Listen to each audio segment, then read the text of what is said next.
chwili, kiedy podjechali pod ten dom, on wysiadł, żeby im pokazać, zaczął uciekać. I wtedy go zastrzelili. A jemu chodziło o to, żeby go zastrzelili.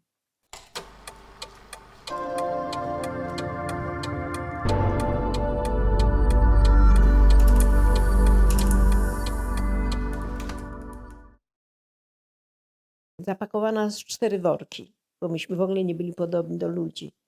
Po 9 miesiącach siedzenia pod ziemią, w głodzie właściwie, w takim minimalnym jakimś tam racje jakieś były żywnościowe. Myśmy w ogóle niepodobni do ludzi byli i nie można nas było w ogóle na wierzchu jakoś tam przewozić. I w takie worki tak jak na ziemniaki, takie z taką siateczką. Przejeżdżałam przez Warszawę, słyszę po tym, że Boże, tutaj jakiś tramwaj przejeżdża, tu jakieś coś chodzą ludzie, słychać jakoś tak, to było jakieś dla mnie coś dziwnego. I zawieźli nas też do takiej piwnicy, Mokotowska 1 to było, tam gdzie teraz jest Metropolitechnika, ten olbrzymi taki dom. Tam była piwnica wypalonego domu w 1939 roku, był dom wypalony. I tam, ale suteryna była w świetnym stanie i tam nas umieszczono. I tam był już Rafał, byliśmy w 4. Zostało nas 4 osoby. Sprowadzono lekarza, dostaliśmy tam dietę, zaopatrzenie, przechodzili, wszystko już było tak bardzo, łącznicy jacyś, w każdym razie organizacja była świetna. No ale niestety ten mój mały brat, Jehuda miał na imię, który nas wyprowadził, nas uratował, po 2 tygodniach umiera. Można powiedzieć śmiercią normalną, bo na zakażenie krwi, na sepsę. Kiedy się topił w kanale, prawdopodobnie napił się tej wody. No i po prostu nie było ratunku, mimo że był lekarz, do szpitala nie można go było umieścić. No ale lekarze przychodził taki, robili wszystko prawdopodobnie. No i została nas 3 już tylko. Bratowa, Rafał i ja. Zbliżał się styczeń 1944. Była już mowa troszkę o powstaniu warszawskim, a brat mój stał się jakimś jak gdyby znawcą kanałów, znawcą bunkrów, że może być przydatny właśnie do dalszych akcji. Organizacja postanowiła, że nie mogą, że trzeba nas rozdzielić, bo tutaj do niego przychodzili różni, prawda, znamy się z organizacji, to dziecko i kobieta. Ciągle trzeba było zmieniać miejsca zamieszkania. Bo niebezpieczeństwo, bo sąsiedzi, bo ktoś tam, bo coś. Kilka razy, to już było, prawda, do powstania warszawskiego trzeba było ciągle przechodzić. Raz była historia, że trzeba było natychmiast, była dziwna sytuacja, bo to była wtedy na ulicy Dolnej, przyszła rewizja do tego mieszkania, gdzie myśmy byli i ta kobieta powiedziała, już idę z wami, wiedziała kogo ma. Ubrała się i poszła. A w tym czasie mąż szybko coś tam załatwi i przyszła jakaś, muszę powiedzieć, że sieć pomocy była tak zorganizowana w trymigi, to zaraz ktoś przyszedł, nie zdążyli mnie jakoś tam specjalnie zamaskować i wyszliśmy na ulicę, z tym, że ona szła, ta pani, która mnie, nie wiem, ja nie znam nazwisk, nie wiem w ogóle kto, to jeden telefon wystarczył. Siatka była tak zorganizowana, że to nadzwyczajnie. I ja idę, miałam wtedy tych 11 lat i jakaś grupa dzieciaków na ulicy. O, patrzcie, Żydowa, Żydowa. Skąd tym dzieciom takie rzeczy przychodzą do głowy, to do dzisiaj sobie nie mogę wyobrazić. Byłam już wtedy odżywiona, już nie byłam ani obdarta, ani jakoś taka bardzo, tylko była mocno czarna, taka byłam. No więc ona do mnie, wracamy, ale ona nie szła tak całkiem ze mną, tylko tak. I wtedy tą noc spędziłam na węglu w piwnicy. Na drugi dzień zabandażowała mi głowę. Zostawiła tylko jedną szparę w oko i przewiozła mnie tam. Ja tak zmieniałam te miejsca kilka razy, bo ciągle było niebezpiecznie. I tak, ale co się dzieje z moim bratem, bo jeszcze mam brata, jeszcze Rafał żyje. Tam on został na tej Mokotowskiej i tam przychodzili do niego różni ludzie, właśnie też z organizacji. I nim się opiekował dozorca, nazywał się pan Grochowski, starszy pan, który był tym łącznikiem, bo brat nie wychodził na ulicę i do jedzenia, coś jakieś, w każdym razie kontaktował wszystkich. I do niego przychodził syn, młody człowiek, jakieś 20 kilka lat miał. On nas też poznał, bo nikt się przed nim nie krył. Jeżeli ojciec podejmuje taką niebezpieczną zabawę jak opieka nad Żydem, no to wiadomo. No i proszę sobie wyobrazić, brat miał broń, zawsze mówił, że nie odda się żywcem. I któregoś dnia ten młody człowiek, nazywał się Kazimierz Grochowski, sprowadza gestapo. Gestapo zabiera mojego brata, zabiera też jego ojca, tego człowieka. No, nie sądzę, żeby ten młody człowiek nie wiedział, że za pomoc udzielana Żydom jest kara śmierci. Musiał to wiedzieć. No ale nie wiem, czym się kierował, a później się dowiedziałam. Bo znalazłam notatkę po wielu latach historycznych jakichś tych, że był konfidentem niemieckim, wydał wielu Polaków i Żydów.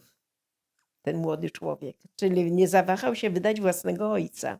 A wkręcił się właśnie w to, bo to brata przychodzili różni ludzie. Później była taka, robiła się szum, ci wszyscy ludzie musieli się zamaskować, ci co mieli jakiś kontakt z moim bratem, a brata i jego tatę, prawda, zawieźli w Alei Szucha i tam jednego dnia ich zabili.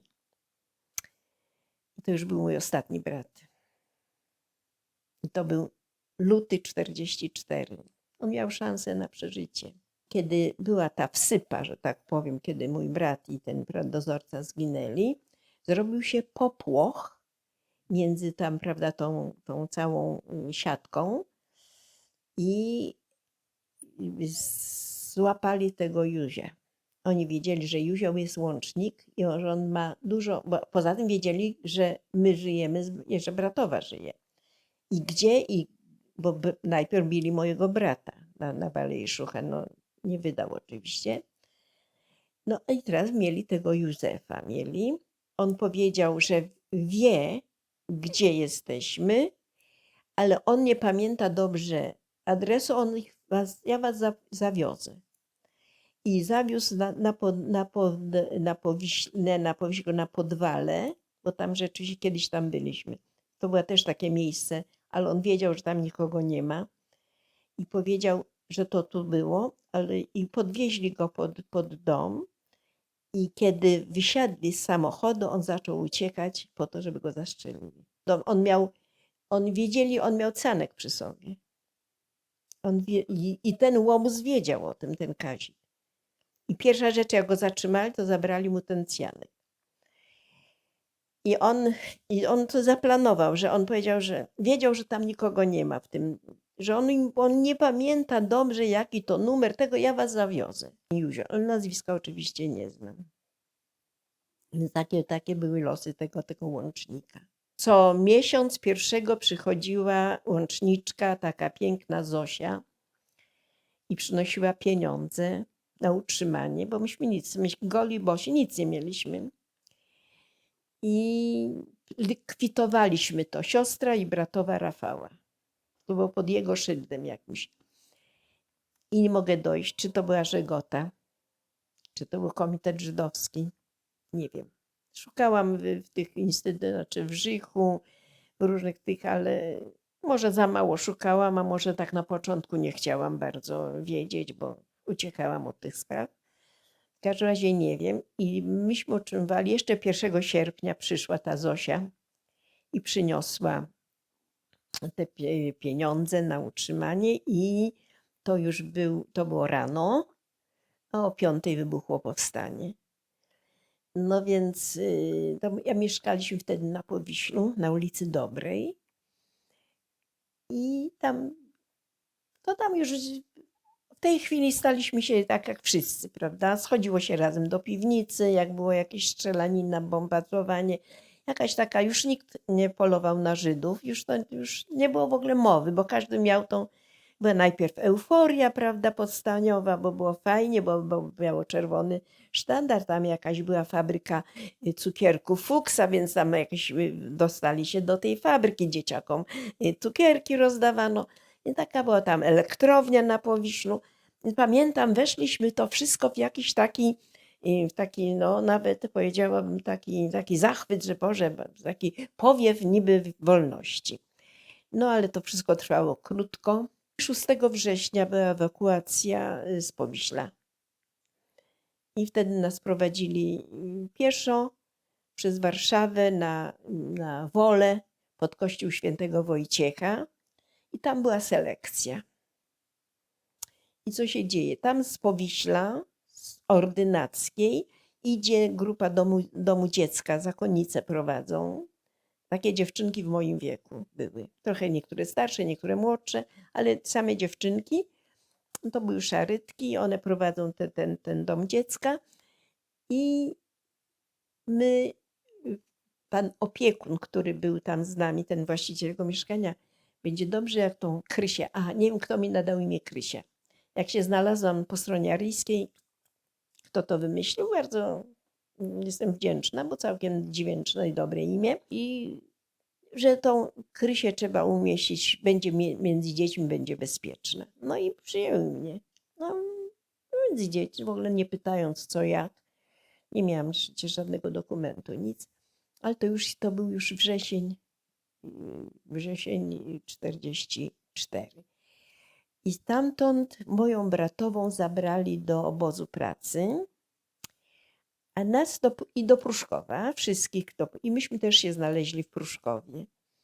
W tym obozie to nie wiem, 2 czy 3 dni byliśmy tylko i ktoś tam, jakiś ksiądz załatwił, żeby te dzieciaki wypuścić z tymi siostrami. Poszedł do Niemców, jakoś ubłagał, nie wiem jakie tam miał motywacje, no motywacje na pewno szlachetne i na pewno jakąś możliwość, bo nas podjechała Buda i te wszystkie dzieciaki, te siostry, tam się jakaś kobieta, że jest praczką, ta, że kucharką, ktoś się mógł tam dołączyć i wypuścili nas.